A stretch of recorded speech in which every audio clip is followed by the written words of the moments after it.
Okay, back with you in the Bronx Buzz. We're going to change gears. I told you this was going to be a fun segment, and it is. And so let's say a welcome to Joli Tribuzio. She is the Honeyzoomers. She is with the Honeyzoomers. We're going to find out what all that means. Hi, Joli. Nice to have you with us.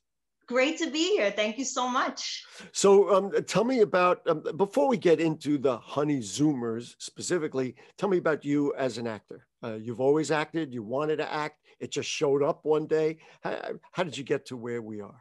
Yes, you know, I can honestly say I always wanted to act ever since I was a little girl. And the first things that I ever did, this is why it's so nice to be on Bronx Buzz, were in the Bronx, you know, community projects. There was something that used to go on at the St. James Park, you know, up by Jerome Avenue. And, you know, I was lucky enough to have, you know, a mother and father that really listened to me when I said that's what I wanted to do and took me all around. But I have the Bronx to thank for every little bit of that, because there were all these opportunities. And not only that, I'm sure you will agree with this, plenty of interesting people all around to say like, yeah, these are the stories I want to tell as an artist. This is what I want to do. So it was definitely always something that I wanted to do, for sure. And have you done things prior to this that people would know or be interested in, or is this really the first opportunity to make that dream come true? You know, I've always been working at it. So I've tried to always be involved in something. But the special thing about this particular project is the work that I have done in the recent past, at least, you know, the past 5 or 6 years that has meant the most to me has been with this team. The creator of the Honeyzoomers, the writer, he is a playwright and a director that I have been working with. And the actor that plays my brother in the Honeyzoomers is an actor who I've been working with for a very long time. I actually have known him for, gosh, I don't want to say a number too big, but if we're being honest, it's over 2 decades now. Wow. I met him when I was an infant. I met him when I was a teenager. But yeah, so this team, we've been together for a while, and we've done off-Broadway theater. And right before we got into this particular project, we were set to open a musical called The Wanderer and talk about the Bronx. This is a real Bronx story based on the life of Dion. We were ready to open it at Paper Mill Playhouse in New Jersey, and the pandemic struck. And so here we were, just saying, all right, well, here we are, we're stuck. What are we going to do? And the decision was an obvious one that we're not going to stop creating. So we're going to find a way to do that. And you watched the Honeymooners as a child. You always loved the Honeymooners. What's the appeal for you that you said, well, let's use that as, you know, the background and the theme? You know, I watched the Honeymooners as far back as I can remember. And it's something that was just always on in the house. Always. Of course, you know, there's your New Year's Eve marathon, and it was on Channel 11 every night. But we also had tapes of the Honeymooners that we would play until they broke, and then just get a new tape. I would go to sleep every night putting in my VHS of the Honeymooners, and it played all night long.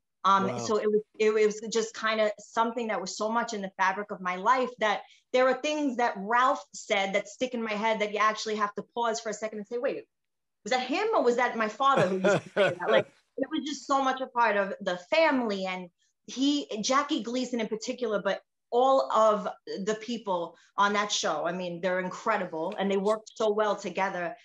It inspired me to do what I do from the very beginning. So to bring those two things together, it's just unbelievable. We do want to credit the creator as Charles Messina, right? Who That's right. Put the whole thing together. What was the idea? And then we're going to show a clip, and people are going to love it. But tell me, when you said, okay, now I know about the Honeymooners, what became the Honeyzoomers? Yeah, you know, like when we were in the midst of all of this, all stuck in our respective places, Charles was on the phone with Jeremy Long, who is one of the producers on the Honeyzoomers, who actually said to him just in a conversation, you know, like, hey, what are you guys doing? You know, we've done a lot of work with Jeremy. Why don't you do a series? You know, you've done off Broadway, you're about to open this huge musical. What about a series? We're all stuck inside, but maybe you can film something. It could maybe be, you know, a nod to some of those classic shows that we all love. The Odd Couple also. And there you were, said, well, wait a minute, it's got to be the Honeymooners, right? So and you know, right? the wonderful thing is, in this big world, these Honeymooners lovers found each other because Charles 100% so influenced by the Honeymooners, loves the Honeymooners. Johnny Tamaro also. So we were able to bring that in and say, we want that feeling, which is, of course, it's a different time. These characters are a brother and sister. So it's not Ralph and Alice. We're not doing an imitation of it, but we'll do it in black and white, you know, and it's going to be like a classic sitcom taking place in New York, just like the Honeymooners. We wanted it to be authentic like that, be funny, but also have a lot of heart. That was really important. So let's take a look. So here they are, the Honeyzoomers, and here's about a minute long segment. We're not going to give it any introduction, but I have a couple of things afterwards that people are going to be surprised about. So here they are, ladies and gentlemen. It is the Honeyzoomers. Featuring Joli Tribuzio as Deb. Take a look. The Honeyzoomers was filmed during a global pandemic. Is there something there? Come on, I'm your brother. You could tell me. I don't know. You don't know? She don't know now. But I don't know. I don't know what the future holds. Does anybody? And after all this, and the only thing I can say for sure is, I don't know. Well, that's profound. Again, scripted line, but yeah, it's the truth, right? I don't know, and you don't know either. Yeah, I know. Nobody knows nothing. I know what you mean. It's time, man. You know? It's time to look forward to looking forward again. That guy didn't say 2 words to me. Well, maybe he was busy. Was he crowded? Nobody. Well, it was just a physical, and as much as you don't want to hear it, you're healthy, eh? Yeah, healthy. He took blood. He examined me. Barely. Gave me a flu shot. I asked him about the other thing. You know, the vaccine. He didn't even answer me. Doctors just ain't the same no more, Deb. No friggin' bedside manner. Well, you want to make a friend, or you want him to do his job? Well, there it is. Your first look at the Honeyzoomers. Now, what I want to understand, and I read this in some of the notes you had sent us, this was not shot with you together because of the pandemic. You're all in different places. Yeah. This is true? Yeah. Unbelievable. Thank you for that. Yeah, it's absolutely true. Separate places. You know, weekly, Charles would write a script and send it to Johnny and I, who of course are, you know, we play the two people that live together in the show. Although we've had incredible guest stars, him and I are always supposed to be in the same place. So we would get these scripts, have a phone call together, not even a Zoom call, just getting on the phone and reading through the script together and talking it through and getting a feel for it. And then we'd have a conversation about, I think you should be doing this while you're talking about that. And I'll be over here. So make sure you're looking to your left, because I think I'll be on that side of the room. That's unbelievable. How are we going to make this work? So we would shoot separately, each delivering our lines. And then I would edit them together so that I would, as close as we could get it to being as if we are in the same room. If anybody watches it and says, well, wait a minute, you know, I mean, Jackie Gleason and Art Carney, they, you know, they're kind of taking it.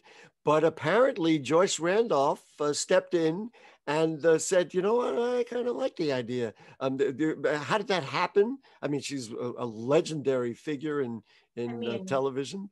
Yeah. Talk about that. I could just see it on your face. You're like, wow, that really happened. It really is. Like, it is something I still feel like that about. What an incredible, incredible thing. And we were so thankful for that. You know, it actually came to be in meeting so many people and having so many great people come and be involved in the show. A great actor named Bob Greeneberg. He is a Gleason impersonator, and specifically he's does a Ralph Cramden that is just so great. And in one of our episodes, and I won't give away too much, but it's a Christmas episode. It's a really special episode. Ant, who is my brother, Johnny Tamaro's character, is visited by what is our version of a ghost of Christmas past, if you will.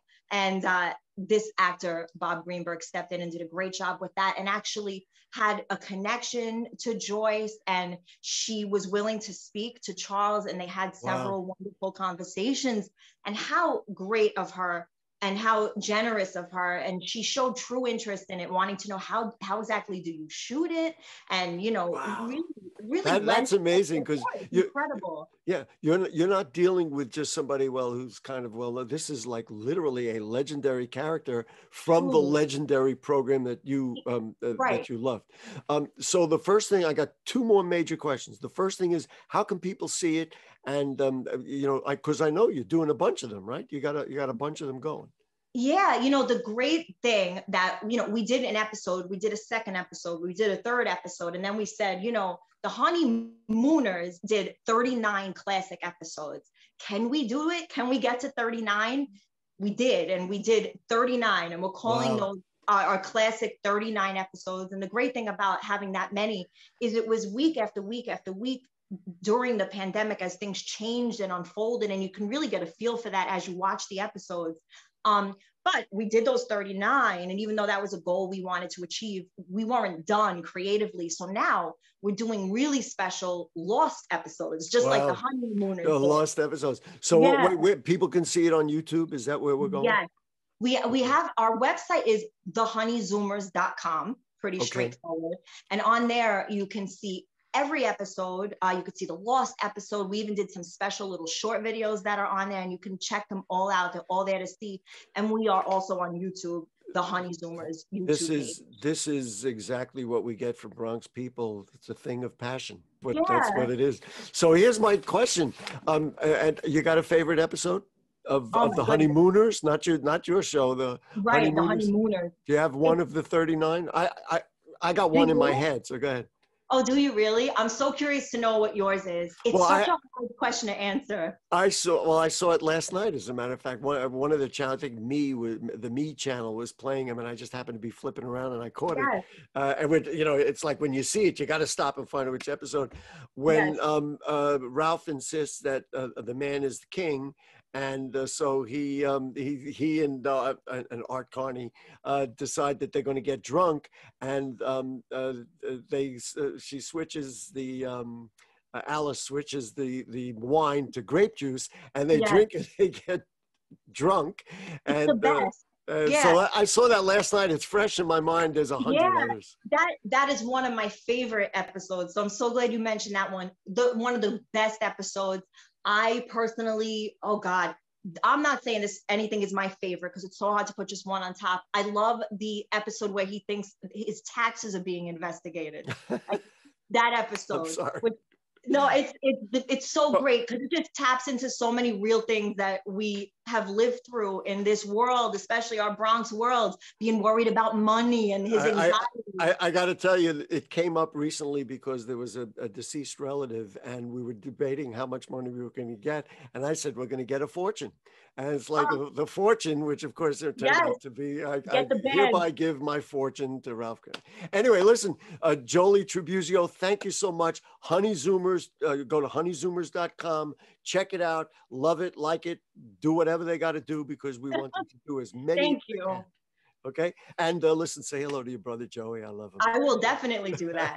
Thank you so much, Gary. Folks, what fun. We learned something, and we had a lot of fun tonight on the Bronx Buzz and on Bronx Talk this week. What do we got? We're gonna do, I don't even remember what, but we got some very important stuff. Everything we do on BronxNet Television is important. Have a great night. Stay safe.